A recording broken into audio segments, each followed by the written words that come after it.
The month of October has been declared Mental Health Awareness Month, with the objective to educate the public about mental health. This morning we take a look at depression. Most women get the baby blues or feel sad or empty within a few days of giving birth. For many, the feeling goes away in 3 to 5 days. For some, the feeling of hopelessness or emptiness could go for longer than 2 weeks. Now we speak to Cindy Kruger, television and radio personality, this morning as she shares her story. Cindy, good morning. Welcome to Morning Live. Good morning. Thank you for having me on the show. Speak to us about when did you first realize that you were suffering from this kind of depression?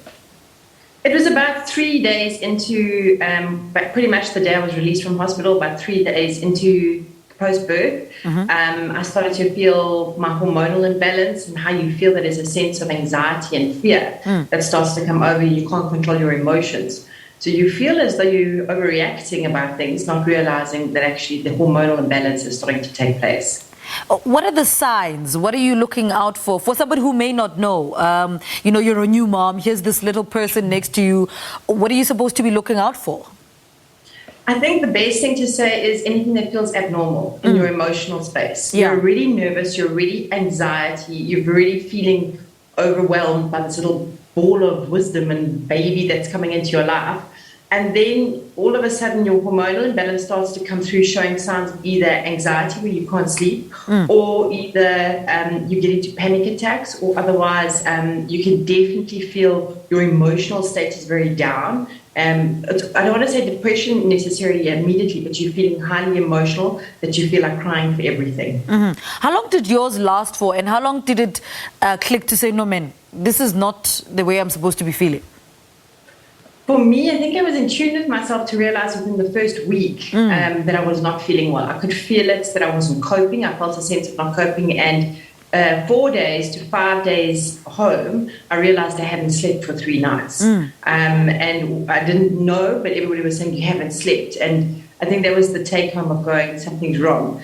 I immediately phoned my gynecologist, who put me onto some medication, and it has lasted about 4 months so far. I still have my off and down days. Unfortunately, as soon as you have a menstruational cycle, your hormonal imbalance kicks in again. And this is what you don't seem to realize, is as soon as your normality of body comes back to normal, so even a menstruational cycle that happens, your hormones will kick out of tune again. So you just got to keep watching that it can take up to 6 months for me. What about the guilt? I mean, I'm a mom. I know the guilt of, I can't be feeling like this when this little human that I should be looking after. How did you deal with that?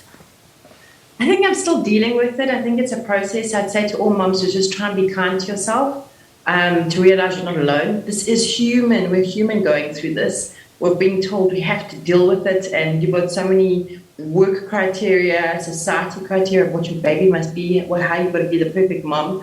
So I think that plays a part in the mom guilt. And then when this hormonal imbalance happens and you literally cannot take care of your baby, it plays a huge role. How I dealt with it was more so looking at myself going, am I good enough to look after my child in the mental state I'm in? Or do I need assistance of family or people surrounding me in a good space to help me?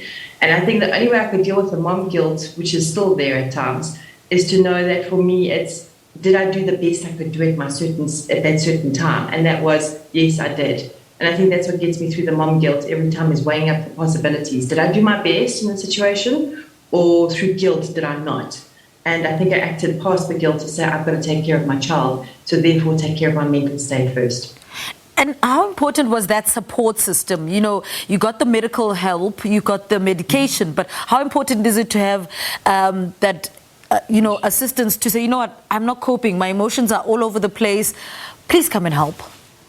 Yeah, it was my family, so my parents and my husband, who were my main supporters. I can't just include my helper. She's the most amazing person ever. And between all of them, immediately everyone jumped into understanding my emotional state. So the first thing everyone would ask me is, what's wrong? Why are you feeling overwhelmed? And it could be a trigger that had happened a few weeks ago. It could be a trigger that had happened a few days ago, or even an hour ago. that would have set off the emotional space. So it was amazing that everybody came around, picked up, told me I'm doing okay, because it's the first thing a mom doesn't realize she's doing is she's doing a good job. She's the only one who can do it the best. But more importantly, everybody lent in to help. It is important, extremely important, to have emotional support that is there to, number one, hear you, but physically help you at the same time. And how important is it to know your triggers as well? The triggers are extremely important. For me, it was the craziest thing. The first night we came home from the hospital, we ended up with a huge power failure. And my trigger was, I don't know how to take care of a child.